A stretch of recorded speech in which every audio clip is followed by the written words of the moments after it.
libéré, oui je suis libéré. Mes péchés sont pardonnés, maintenant je suis sauvé. Délivré, oui je suis délivré. Séminaire Pascal 2020. Thème: tenons-nous debout sur la croix de Jésus-Christ, notre Rédempteur, et continuons à prévaloir malgré l'ampleur de l'adversité. Tenons-nous debout sur la croix de Jésus-Christ, notre Rédempteur, et continuons à prévaloir malgré l'adversité. Je vous souhaite la bienvenue à ce moment de partage, de communion, de prière et de délivrance. Notre ministère a pris l'habitude d'organiser chaque année pendant la période de Pascal un séminaire dans le but d'aider le peuple de Dieu à pouvoir accéder à la délivrance. Vous savez, Jésus est venu pour nous délivrer réellement. Jésus-Christ n'est pas venu pour nous apporter un salut fictif. Il est venu pour nous donner une vraie délivrance, une vraie liberté, une vraie restauration. Mais aussi longtemps que nous, les enfants de Dieu, nous n'allons pas savoir comment ça s'est passé et comment nous pouvons faire pour accéder à cette délivrance, nous ne pouvons jamais en jouir.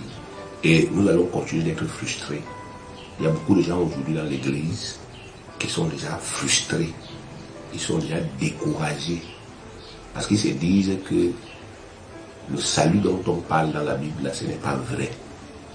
Ils ont fait tous les efforts, mais ils n'ont jamais pu sortir des griffes du diable.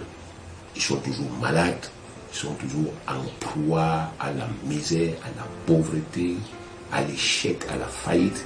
Et ils se disent, est-ce que c'est même vrai? Alors aujourd'hui, à travers ces enseignements, le Seigneur a envie de vous aider à comprendre d'abord que c'est vrai, et maintenant à comprendre comment est-ce que ça marche. Vous devez comprendre comment ça marche. Notre premier enseignement s'intitule La nature de la croix du Christ Jésus. La nature de la croix du Christ Jésus. Incontestablement, la croix que notre Rédempteur Jésus-Christ a portée est le véritable fondement de notre délivrance. Quand on parle de fondement, ça veut dire la base. Notre délivrance a pour base la croix de Jésus-Christ. Votre guérison, votre liberté est basée sur la croix que Jésus-Christ a portée. Si nous sommes devenus ce que nous sommes aujourd'hui en Christ, c'est-à-dire ces enfants, les enfants de Dieu, c'est uniquement grâce à cette croix. C'est la raison pour laquelle lorsque notre Rédempteur mourait, il y a plus de 2000 ans, quand l'heure était venue pour lui de mourir, notre Seigneur Jésus a dit, tout est accompli. Jean 19, verset 30. Quand Jésus eut pris le vinaigre, il dit, tout est accompli. Et baissant la tête, il rendit l'esprit. En mourant, pendu sur le bois infâme, comme un vulgaire malfaiteur, le Fils unique de Dieu, Jésus de Nazareth, a parfaitement accompli toutes les exigences légales pour notre complète rédemption. Il a fait tout ce qu'il fallait faire pour que vous soyez rachetés. C'est pour cette raison que le Seigneur notre Dieu notre Père céleste, nous exhorte vivement à nous glorifier de la croix que notre Rédempteur a portée. Selon la parole de Dieu, nous ne devons pas nous affliger ni nous attrister parce que notre Seigneur Jésus a porté la croix. Mais nous devons plutôt nous en vanter et nous en réjouir, car c'est grâce à cette croix que l'emprise que le diable exerçait sur nous à cause de nos péchés a été complètement brisée. Donc Dieu nous dit, nous ne devons pas nous attrister parce que Jésus a porté la croix. Au contraire, nous devons nous en réjouir. Nous devons être heureux qu'il ait porté la croix parce que c'est grâce à ça que nous avons été délivrés. Galates 6, verset 14, Galates chapitre 6, verset 14. Pour ce qui me concerne, dit l'apôtre Paul, loin de moi la pensée de me glorifier d'autre chose que de la croix de notre Seigneur Jésus-Christ, par qui le monde est crucifié pour moi, comme je le suis pour le monde. Ce passage bien-aimé confirme bel et bien que la croix de notre Seigneur Jésus est le véritable socle sur lequel repose notre salut et notre complète restauration. Raison pour laquelle elle doit être pour nous un sujet de gloire et non de tristesse. Chaque fois que le peuple de Dieu a discerné exactement cette croix et a su se fonder uniquement sur elle, il a toujours été plus que vainqueur, quelle que soit la forme hideuse, violente et méchante sous laquelle l'adversité satanique s'était manifestée contre lui. Chaque fois que le peuple de Dieu a discerné ce qu'était la croix de Christ. Donc chaque fois qu'un enfant de Dieu a connu ce que c'est que la croix de Jésus-Christ, et il a aussi su s'appuyer sur cette croix, il a toujours obtenu la délivrance qu'il voulait, malgré la gravité des problèmes qu'il avait. Il a toujours été délivré. Apocalypse 12, verset 11 dit ceci: ils, les disciples du Seigneur Jésus-Christ, l'ont vaincu, c'est-à-dire ils ont vaincu le diable à cause du sang de l'agneau. Ça signifie que les disciples du Seigneur Jésus-Christ ont vaincu le diable qui était leur accusateur à cause de la croix. Mais chaque fois que le peuple de Dieu a occulté cette croix, il a toujours été facilement vaincu par le diable, malgré tous ses efforts. Osée 4:6, mon peuple est détruit parce qu'il lui manque la connaissance. Donc chaque fois que vous, qui êtes des enfants de Dieu aujourd'hui, ou bien qui aspirez à devenir des enfants de Dieu, chaque fois que vous avez occulté, ignoré la croix de Jésus, chaque fois que vous n'avez pas connu ce que c'est que cette croix, ce qu'elle a été, et que vous n'avez pas pu vous appuyer dessus dans votre combat, vous avez toujours été vaincu. C'est la raison pour laquelle, à l'entame de cette étude, qui est centrée sur les retombées glorieuses et exceptionnelles de cette croix, il est convenable de commencer par la définir clairement, afin que chacun sache avec exactitude et précision ce qu'elle est réellement. Donc, cette étude, ce séminaire que nous organisons aujourd'hui, est fondé sur les retombées de la croix, sur les bénéfices de la croix. Donc, tout au long de ce séminaire, on va vous parler des bénéfices que la croix que Jésus a portée vous a apporté, que ça a produit dans votre vie. Mais avant d'entrer dans les bénéfices, il est d'abord primordial que nous vous expliquions ce que c'est que la croix, afin que vous ne fassiez pas de confusion entre ce que la Bible appelle la croix du Christ et ce que les hommes vous ont toujours fait croire que cette croix était. Premièrement, vous devez savoir que dans la Bible, qui est la parole de Dieu, le mot croix a deux significations. Premièrement, le mot croix signifie le poteau sur lequel on crucifiait les condamnés à mort à l'époque du Seigneur Jésus-Christ. C'est la croix de bois. La croix de bois, c'est un poteau en bois sur lequel on pendait par des clous ou par des cordes les condamnés à mort à l'époque où le Seigneur Jésus vivait, c'est-à-dire à l'époque de l'Empire romain. Luc chapitre 23, le verset 53 dit ceci.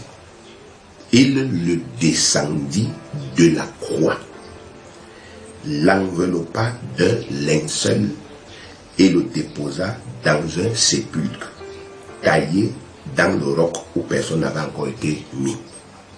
En d'autres termes, Joseph d'Arimathée, le disciple du Seigneur Jésus, qui avait obtenu de Pilate le droit d'enterrer notre Seigneur Jésus, descendit le corps de notre Seigneur du poteau sur lequel il avait été cloué, enveloppa son corps d'un tissu mortuaire et le déposa dans un tombeau vierge creusé dans le roc.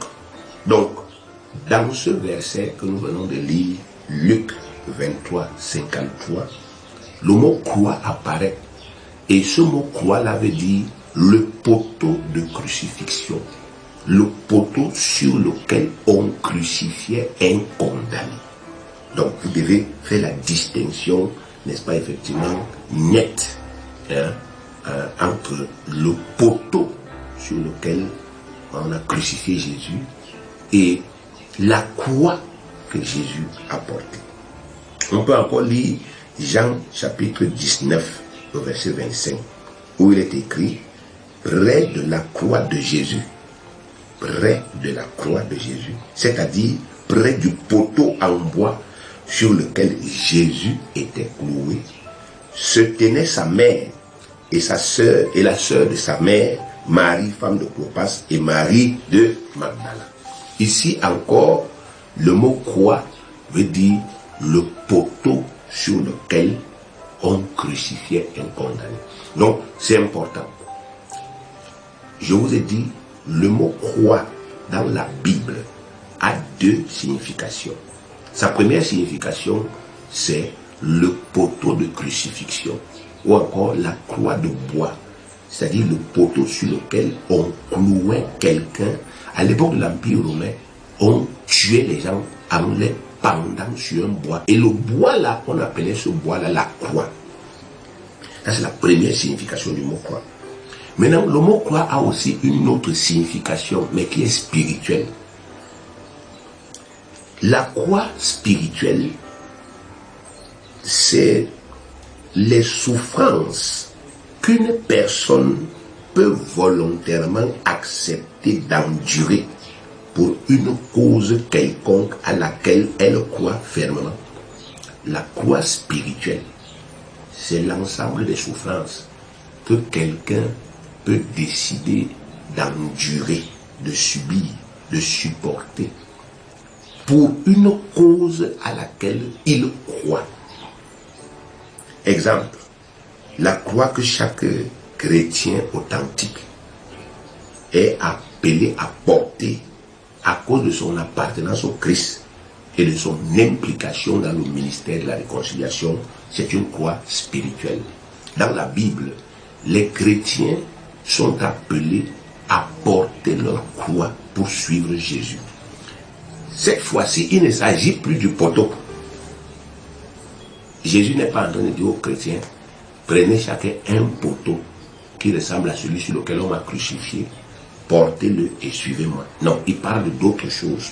Matthieu, chapitre 10, le verset 38. Matthieu, chapitre 10, le verset 38. Celui qui ne prend pas sa croix et ne me suit pas n'est pas digne de moi.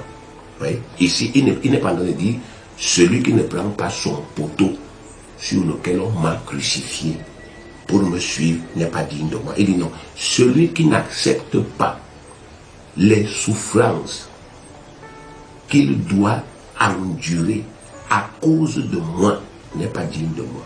Celui qui n'accepte pas la moquerie, celui qui n'accepte pas la persécution, celui qui n'accepte pas les injustices qu'il doit subir à cause de moi, parce qu'il m'a choisi. Il a dit qu'il est devenu mon serviteur, mon disciple. Mais il n'accepte pas qu'on se moque de lui, qu'on le persécute à cause de moi. Il n'est pas digne de moi. Matthieu 16, verset 24. Alors Jésus dit à ses disciples, si quelqu'un veut venir après moi, qu'il renonce à lui-même, qu'il se charge de sa croix et qu'il me suive. Qu'il renonce à lui-même, qu'il se charge de sa croix. Dans ce verset encore, le mot croix veut dire souffrance. Si quelqu'un veut suivre vraiment Jésus, qu'il renonce à lui-même, qu'il renonce à vivre pour lui-même, qu'il renonce à vivre selon ses propres projets de vie, selon ses propres plans, ses propres ambitions, qu'il accepte la souffrance qui est liée au christianisme et qu'il suive Jésus. Voilà ce que le Seigneur Jésus est en train de dire ici. Donc, dans ces deux passages que nous venons de lire, le mot croix ne désigne plus le poteau de crucifixion. Il fait plutôt allusion à toutes les souffrances relatives à la vie chrétienne authentique. C'est pourquoi, si vous le remplacez par souffrance dans ces deux passages, le sens de la phrase ne va pas changer. Oui, donc je viens de vous montrer que dans la Bible, le mot croix a deux significations. Un, ça veut dire le poteau, la croix de bois, le poteau sur lequel on crucifiait les gens qui étaient condamnés à mort à l'époque de l'Empire romain. Et deux, ça veut dire les souffrances qu'un chrétien doit accepter de subir à cause de sa foi. Parce qu'il a donné sa vie à Jésus, il y a des souffrances qu'il doit endurer à cause de ce choix-là. Et il doit accepter ces souffrances. L'ensemble donc de ces souffrances-là s'appelle sa croix. Donc vous qui m'écoutez là, il y a une croix que vous portez déjà. Et les souffrances que vous vivez dans votre environnement à cause de votre choix, le rejet peut-être de votre famille, les critiques de la société, les moqueries, les injustices. Dans d'autres pays, il y a des persécutions, ainsi de suite. Tout ça s'appelle la croix. Donc quand vous lisez la Bible et que vous racontez le mot croix, vous devez d'abord l'analyser, l'interpréter selon le contexte pour savoir ce qu'il veut dire. Est-ce qu'il veut dire le poteau ou bien alors est-ce qu'il veut dire les souffrances? Maintenant que vous avez compris quelles sont les deux significations du mot croix dans la Bible, nous allons évoluer pour, n'est-ce pas, effectivement, identifier la croix que notre Seigneur Jésus a portée. Parce que tout ce travail que nous faisons est basé sur la croix de notre Seigneur Jésus. Alors, c'est donc quoi qu'il a porté? Quelle est la croix qu'il a portée? Est-ce le poteau? Ou alors est-ce la souffrance? Quand Dieu nous dit, vous devez vous glorifier de la croix de Jésus, à quelle croix il fait allusion? Est-ce qu'il nous dit de nous glorifier du poteau sur lequel il a été crucifié? Ou bien alors est-ce qu'il nous demande de nous glorifier des souffrances qu'il a endurées? C'est ce que nous allons voir. L'enseignement conventionnel que nous avons reçu depuis notre tendre enfance prétend qu'après avoir été torturé par les soldats du gouverneur Pilate, Jésus a été chargé du poteau sur lequel il devait être crucifié et il a été conduit à Golgotha, là où effectivement on devait le pendre sur le bois. Chemin faisant, il est tombé à plusieurs reprises. Les soldats, constatant qu'ils ne pouvaient plus supporter ce lourd fardeau, ont choisi dans la foule qui le suivait un homme robuste nommé Simon de Cyrène et l'ont contraint à porter la croix jusqu'à Golgotha, le lieu d'exécution. C'est ce qu'on nous a toujours raconté. On nous a dit que lorsqu'on a arrêté Jésus, alors on a remis Jésus entre les mains du gouverneur. Le gouverneur Pilate l'a condamné à mort. Alors les soldats ont pris Jésus et ils l'ont fouetté. Et ensuite, ils ont pris la croix, ils ont mis sur lui. Et ils lui ont dit, on va à Golgotha, là on va te crucifier. Donc Jésus a porté le poteau là. Et il a commencé à aller avec à Golgotha. C'est ce qui explique le chemin de croix, ce que certaines églises font aujourd'hui dans les périodes de Pascal, particulièrement le vendredi, parce qu'ils pensent que Jésus avait porté ça un vendredi et il est ressuscité samedi. Ça, c'est leur croyance. Mais la Bible, qui est la parole de Dieu, nous enseigne autre chose. Vous savez, les problèmes que les chrétiens ont aujourd'hui, c'est parce qu'ils font comme si Dieu n'avait pas parlé. Aujourd'hui, quelqu'un, n'est-ce pas, effectivement, cherche Dieu. Il arrive, il entre dans une église, on lui dit Dieu a dit ceci, il croit. Je voudrais vous dire, bien-aimés, vous avez un devoir. Écoutez-moi bien. Vous ne devez pas croire en ce que je dis parce que je m'appelle tel ou bien parce que je suis tel.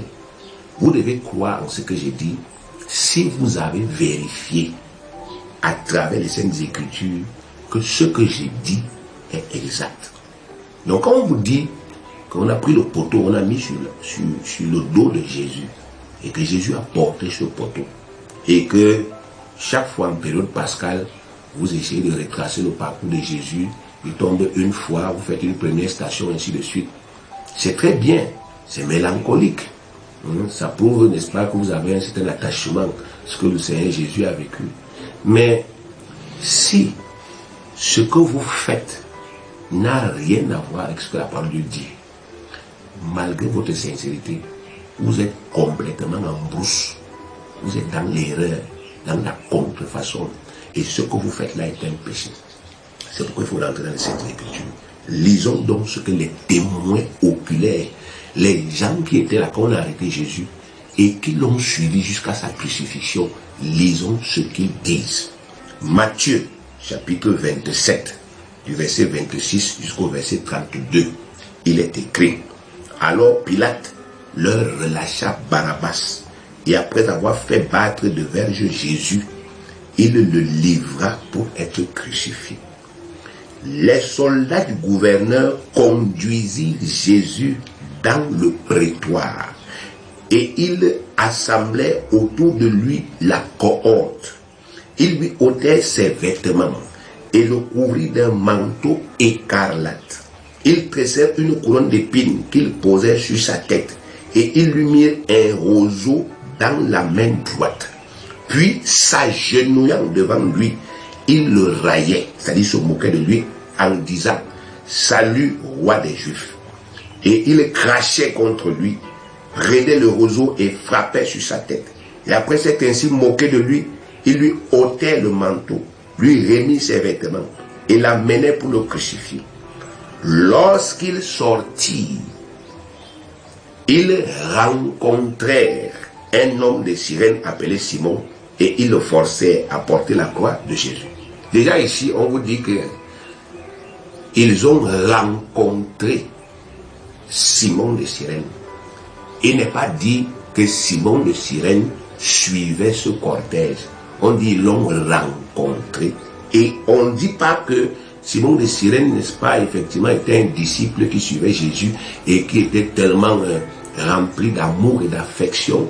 On dit que c'est quelqu'un que le cortège a rencontré et que les soldats ont obligé. Donc, d'après ce premier récit, il ressort que c'est Simon de Cyrène qui a porté le poteau. C'est écrit noir sur blanc. Il a été forcé de porter la croix. Ça, c'est quelque chose qui est écrit. Ce n'est pas quelque chose qu'on doit discuter. Je sais que dans l'esprit de tout le monde, à cause du nombre de temps qu'on nous a enseigné cette histoire, chacun dans son esprit pense que Jésus avait porté le poteau là. Mais la Bible qui est devant vous, peut-être vous n'avez jamais pris la peine d'aller lire, elle vous dit que les soldats ont forcé Simon de Cyrène à porter la croix. Mais un seul récit ne suffit pas. C'est pour cela que nous allons continuer de lire. Lisons maintenant ce que Marc, on vient de lire ce que Matthieu dit. Lisons aussi Marc. Marc chapitre 15, du verset 15 au verset 21. Il est écrit: Pilate, voulant satisfaire la foule, leur relâcha Barabbas. Et après avoir fait battre de verge Jésus, il le livra pour être crucifié. Les soldats conduisirent Jésus dans l'intérieur de la cour, c'est-à-dire dans le prétoire. Et ils assemblaient toute la cohorte. Ils le revêtirent de pourpre et posaient sur sa tête une couronne d'épines qu'ils avaient tressée. Puis ils se mirent à le saluer, salut roi des Juifs. Et ils lui frappaient la tête avec un roseau, crachaient sur lui. Et fléchissant les genoux, ils se prosternaient devant lui. Après s'être ainsi moqué de lui, ils lui ôtèrent la pourpre, lui remirent ses vêtements et l'amenèrent pour le crucifier. Ils l'amenèrent pour le crucifier. Notez bien le mot là. Et l'amenèrent pour le crucifier. Ils forcèrent à porter la croix de Jésus un passant.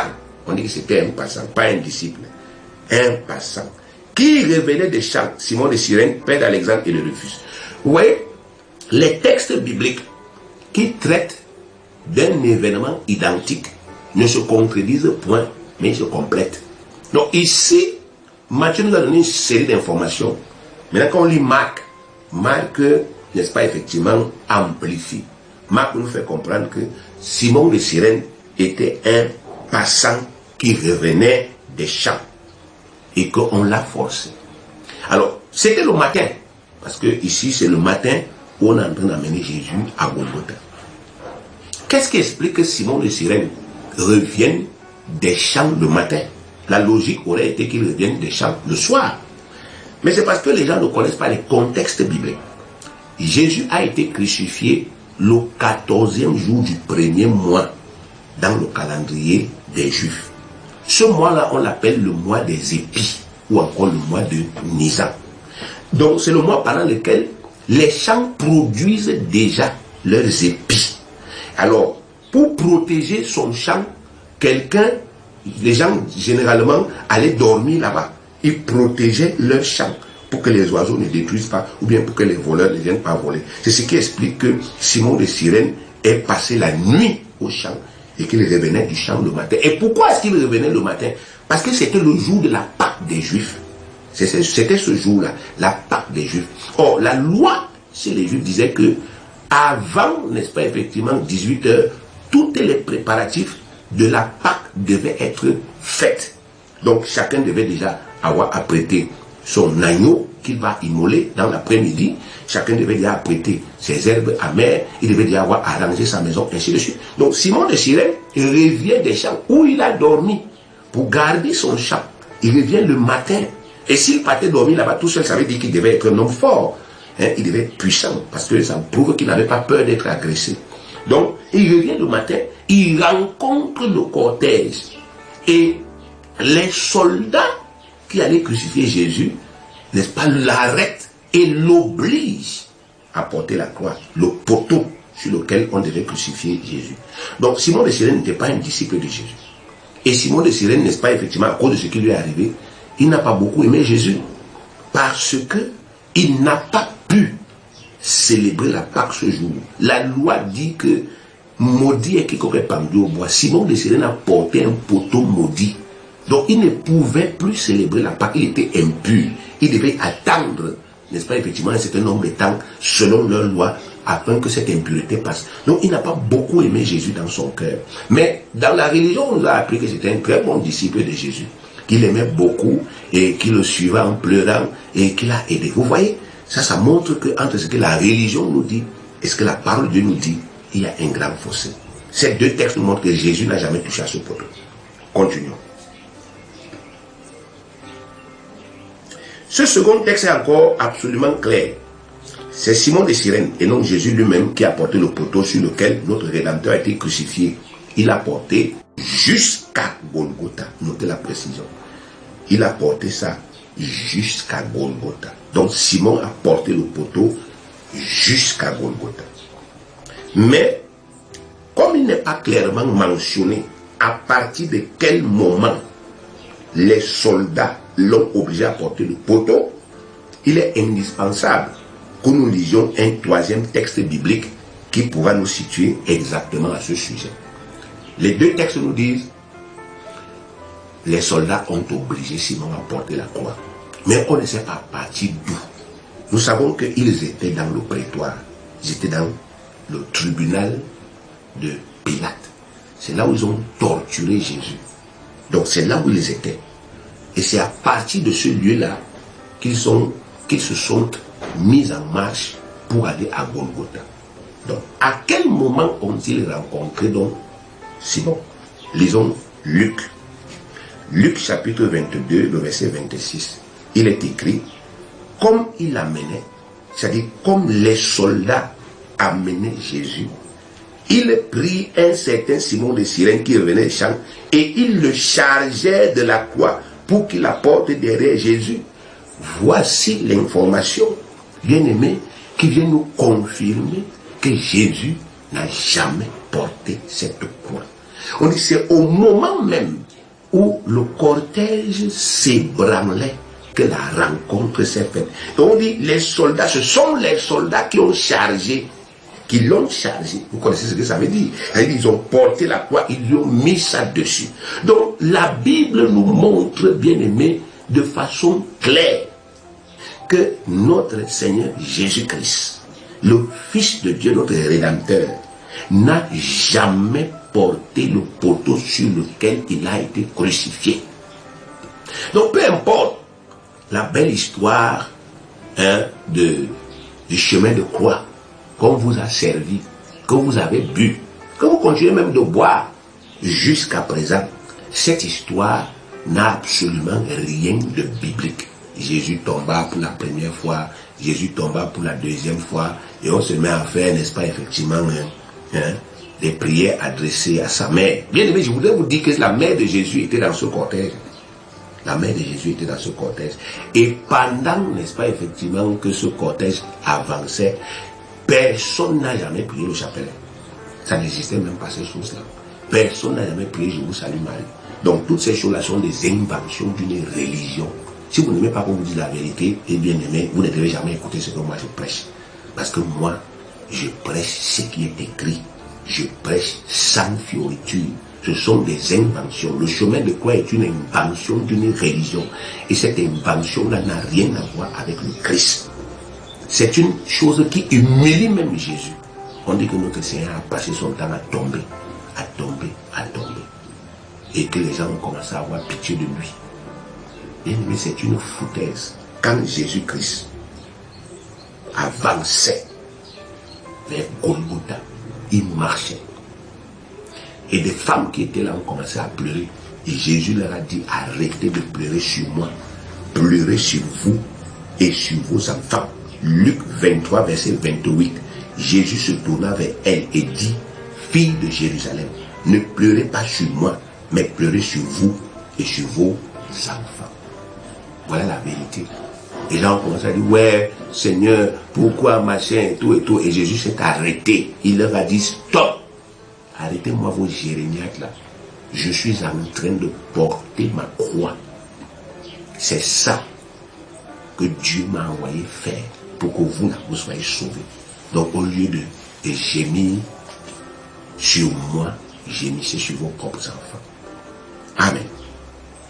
Donc, à l'issue de ces, n'est-ce pas, effectivement, de ces trois récits que nous venons d'examiner, nous pouvons, sans risque de nous tromper, affirmer que notre Seigneur Jésus n'a jamais porté le poteau en bois sur lequel il a été crucifié.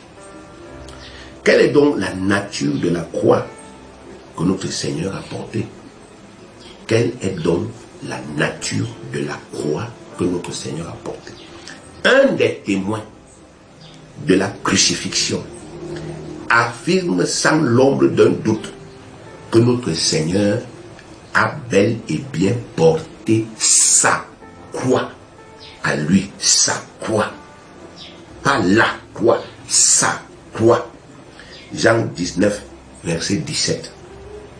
Jésus, portant sa croix, arriva au lieu du crâne, qui se nomme en hébreu Golgotha. Jésus, portant sa croix, arriva au lieu du crâne, qui se nomme en hébreu Golgotha. Jean était un témoin.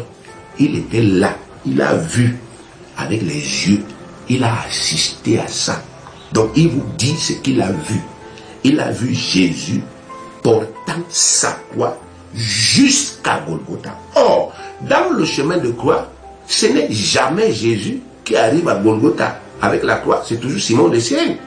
Alors, si Jean parle de la croix de bois, alors ça veut dire qu'il y a contradiction dans la Bible.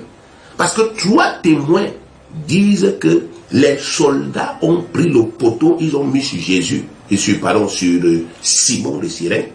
Et Simon de Cyrène a porté le poteau jusqu'à Golgotha.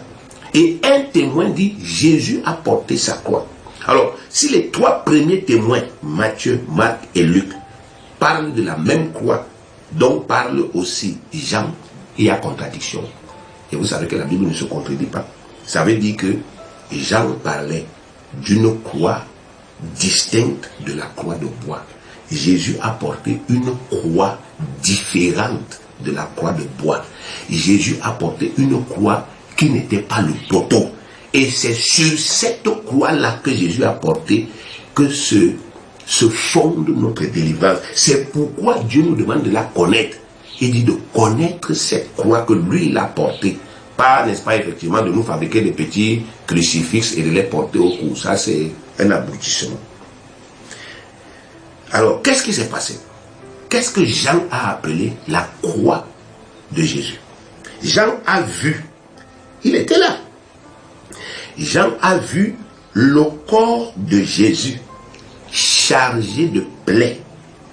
Il a vu son visage, sa face, complètement défigurée par les coups qu'il avait reçus. Il a vu le corps de Jésus brisé, son dos déchiqueté par le fouet. Jean a vu les os de Jésus qui étaient apparents. Il a vu la couronne d'épines profondément enfoncée dans la tête du Seigneur. Et parlant par inspiration de l'Esprit Saint, il a dit Jésus portant sa croix. Il ne parlait pas du poteau de crucifixion, mais des souffrances sous lesquelles le Seigneur ployait. Il a vu une loque humaine se traînant difficilement sur le chemin du calvaire. Il a reconnu que le poids que cet homme juste portait dans sa chair était le poids de tous les péchés de ses frères et de ses sœurs. Jean a vu en cette souffrance du Fils de Dieu l'accomplissement des prédictions du prophète Ésaïe. Lisons Ésaïe 53. Il est écrit au verset 4, du verset 4 au verset 8. Cependant, ce sont nos souffrances qu'il a portées. Il n'a jamais porté le poteau, mais il a porté les souffrances dans sa chair, dans son corps. Il a enduré ça. Ce sont nos souffrances qu'il a portées, c'est de nos douleurs qu'il s'est chargé. Il était chargé de douleurs. Mais Simon de Cyrène a été chargé du poteau. Lui, Jésus, il a été chargé de douleurs. Et nous l'avons considéré comme puni, frappé de Dieu et humilié. Mais, verset 5, il était blessé, les blessures, blessé pour nos péchés, brisé pour nos iniquités. Le châtiment, c'est la punition. Il a subi une punition. Le châtiment qui nous donne la paix est tombé sur lui. Et c'est par ces meurtrissures que nous sommes guéris. Les meurtrissures sont les blessures graves. Lorsque, n'est-ce pas, effectivement, on vous met des clous à l'intérieur des mains et des pieds. Lorsque, n'est-ce pas, on vous transperce le côté avec une lance, ce sont des meurtrissures. Lorsqu'on vous met une couronne d'épines sur la tête et que ça sectionne votre peau, ça touche les nerfs, ce sont des meurtrissures. Et Dieu dit que c'est à cause des meurtrissures du Christ que nous sommes guéris. Nous étions tous errants comme des brebis, chacun suivait sa propre voie, et l'Éternel a fait retomber sur lui l'iniquité de nous tous. Il a été maltraité et opprimé, et il n'a point ouvert la bouche. Semblable à un agneau qu'on met dans la boucherie, à une brebis muette devant ceux qui l'attendent, il n'a point ouvert la bouche. Il a été enlevé par l'angoisse et le châtiment. Et parmi ceux de sa génération, qui a cru qu'il était retranché la terre des vivants et frappé pour les péchés de mon peuple? Qui a cru que cet homme-là, cet homme juste qui n'a jamais péché, était en train de souffrir comme ça, non pas à cause de ses fautes, mais pour les péchés de l'humanité. Est-ce que même les gens qui l'accompagnaient là, qui suivaient ce cortège, est-ce qu'ils croyaient, est-ce qu'ils savaient même que c'était pour eux? Personne ne le savait. C'est après qu'ils ont eu la révélation. Donc, la croix que notre Seigneur Jésus a portée est donc l'ensemble des souffrances générées par nos péchés et non le poteau sur lequel il a été crucifié. Jésus a porté l'ensemble des souffrances, l'ensemble des douleurs générées par nos péchés. Le péché génère la souffrance, le péché génère la douleur, ça génère la maladie, ça génère la pauvreté, ça génère la misère. Toute cette misère-là, ça a été transformé en souffrance et ça a été déversé sur Jésus. C'est ça que Jésus a porté et non pas le poteau. C'est cette croix-là dont Dieu vous parle. Il ne vous parle pas des poteaux ou bien, n'est-ce pas, effectivement, des crucifixes. Il ne vous parle pas, n'est-ce pas, effectivement, de toutes ces choses-là qui sont des amulettes ou des fétiches. Il vous parle de la souffrance que son Fils a endurée pour vous. Une souffrance qui vous sauve aujourd'hui. Une souffrance sur laquelle vous pouvez vous appuyer pour être guéri. Une souffrance sur laquelle vous pouvez vous appuyer pour être sauvé, pour être délivré. Une souffrance sur laquelle vous pouvez vous appuyer pour dire à Dieu, enlève-moi la souffrance que j'endure maintenant là, parce que ton Fils a déjà porté ça. C'est ça qu'on appelle la croix. 1 Pierre, chapitre 2, le verset 24, lui, Jésus, qui a porté lui-même nos péchés en son corps sur le bois. Où est la précision? Il n'a pas porté le bois lui-même, mais il a plutôt porté toutes nos souffrances, les souffrances engendrées par le péché quand il était pendu au bois. Il portait ça en lui. Afin que, mort au péché, nous vivions pour la justice, lui par les meurtrissures duquel vous avez été guéris.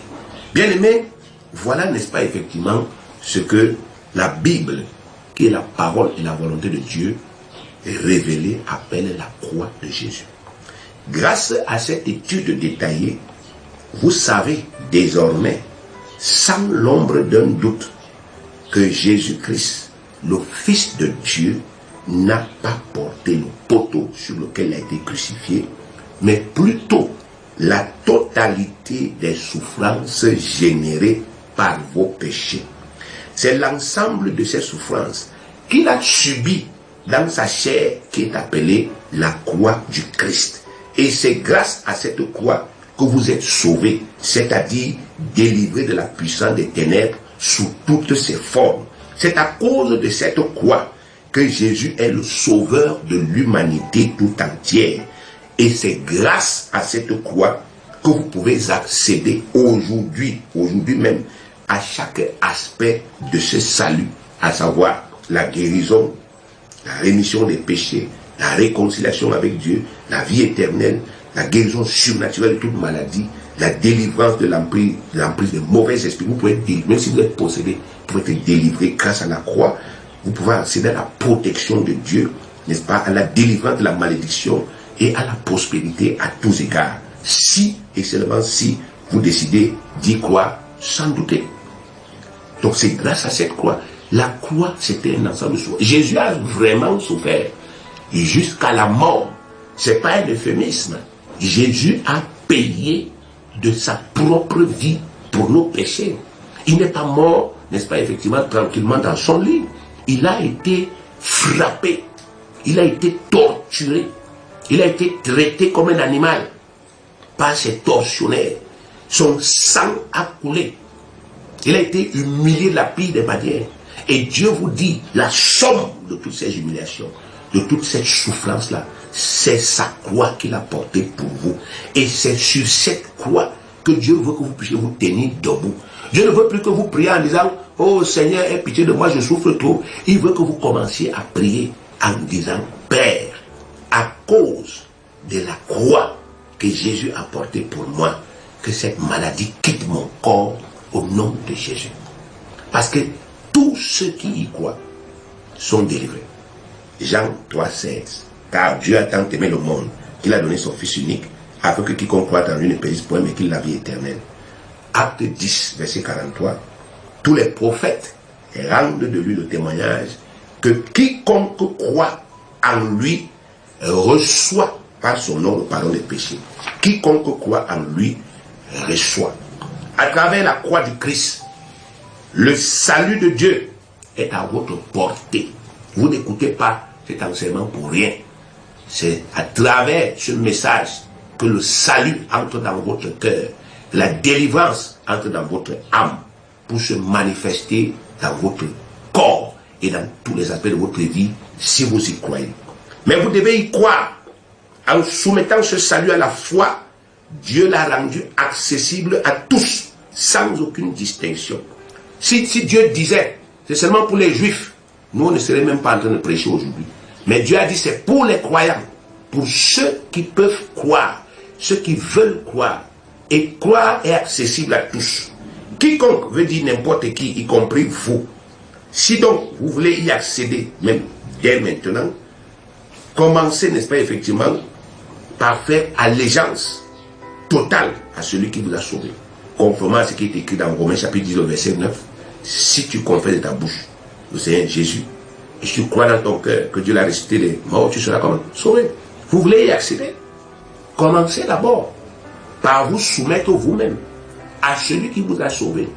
Commencez à travers votre propre bouche par dire à ce Jésus, Jésus de Nazareth, tu es le Seigneur de ma vie et je crois dans mon cœur que Dieu t'a ressuscité des morts. Commencez par là. Faites-lui allégeance. Et à travers cette allégeance, la connexion entre lui et vous va se créer et le Saint-Esprit va faire le reste. Croire et confesser, c'est votre responsabilité. Mais vous sauver sur la base de cette croyance, c'est la responsabilité de Dieu. Si vous faites votre part, Dieu fera la sienne parce qu'il est fidèle. Il veille, n'est-ce pas, effectivement, sur tout ce qu'il a dit afin de l'accomplir en toutes circonstances, malgré, n'est-ce pas, effectivement, l'ampleur de l'adversité. Peu importe la décrépitude dans laquelle vous êtes aujourd'hui, peu importe, n'est-ce pas, l'ampleur des dégâts que le péché a causé dans votre vie, si vous décidez de croire à la croix de Jésus, alors vous allez accéder à la restauration, au rétablissement, à la liberté. Donc, bien aimé, la balle est de votre côté. Désormais, vous savez ce que c'est que la croix que Jésus a portée. Ce n'est pas le poteau, mais c'est l'ensemble des souffrances que vous devriez porter à cause de vos péchés. En portant cette croix à votre place, il vous a sauvé. En vous appuyant sur cette croix aujourd'hui, vous accédez à ce salut. Que Dieu vous bénisse. Au nom de Jésus-Christ.